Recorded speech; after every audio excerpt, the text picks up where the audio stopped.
നമസ്കാരം. ഇന്നത്തെ 10 പ്രധാന വാർത്തകളിലേക്ക്. ആഗോള IT തകരാറ് ഇംഗ്ലണ്ടിലെ ജീപ്പുകളുടെ സേവനത്തിൽ വരുത്തിയ പ്രതികൂല സാഹചര്യം വരുന്ന ആഴ്ചകളിൽ കൂടി തുടർന്നേക്കുമെന്ന് NHS അറിയിച്ചു.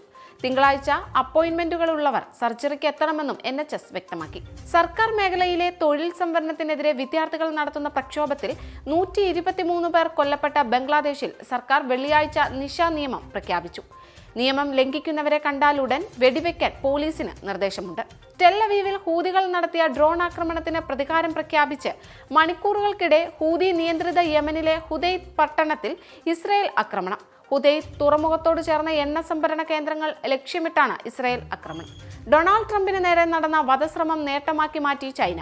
ട്രംപിന്റെ ചിത്രങ്ങളുള്ള ടീഷർട്ടുകൾ വിറ്റാണ് ചൈനീസ് കമ്പനികൾ വൻ നേട്ടമുണ്ടാക്കുന്നത്. വധശ്രമത്തിന് ശേഷം UN മുൻ പ്രസിഡന്റും പ്രസിഡന്റ് സ്ഥാനാർത്ഥിയുമായ ഡൊണാൾഡ് ട്രംപ് വീണ്ടും പ്രചാരണ രംഗത്ത് സജീവമായി. കഴിഞ്ഞയാഴ്ച ജനാധിപത്യത്തിനായി താനൊരു വെടിയുണ്ട ഏറ്റുവാങ്ങിയതായി ട്രംപ് ജനങ്ങളോട് പറഞ്ഞു.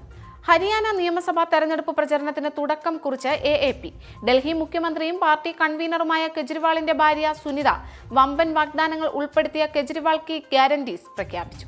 കോവിഡ് മരണങ്ങൾ സംബന്ധിച്ച കണക്കുകൾ ഇന്ത്യ മറച്ചുവെച്ചുവെന്ന സൂചനകളുമായി പഠന റിപ്പോർട്ട്. 2020 സർക്കാർ പുറത്തുവിട്ടതിനേക്കാൾ 8 ഇരട്ടി പേരെങ്കിലും മരിച്ചിരിക്കാമെന്നാണ് ഇത് സംബന്ധിച്ച പഠന റിപ്പോർട്ടിൽ പറയുന്നത്. ലോകമെങ്ങും വിൻഡോസ് കമ്പ്യൂട്ടറുകളെ ബാധിച്ച ആന്റിവൈറസ് തകരാർ പൂർണ്ണമായും പരിഹരിക്കാൻ സമയമെടുക്കുമെന്നാണ് വിലയിരുത്തൽ.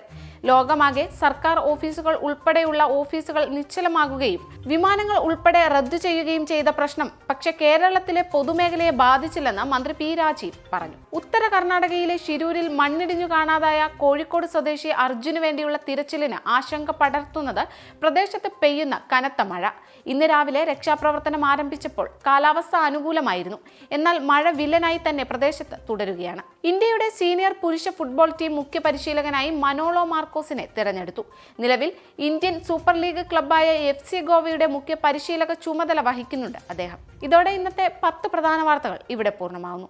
കൂടുതൽ വാർത്തകൾക്കും വിശദ വിവരങ്ങൾക്കും Anand TV UK channel subscribe ചെയ്യൂ. ഒപ്പം Anand TV mobile app download ചെയ്ത് സൗജന്യമായി ആസ്വദിക്കൂ.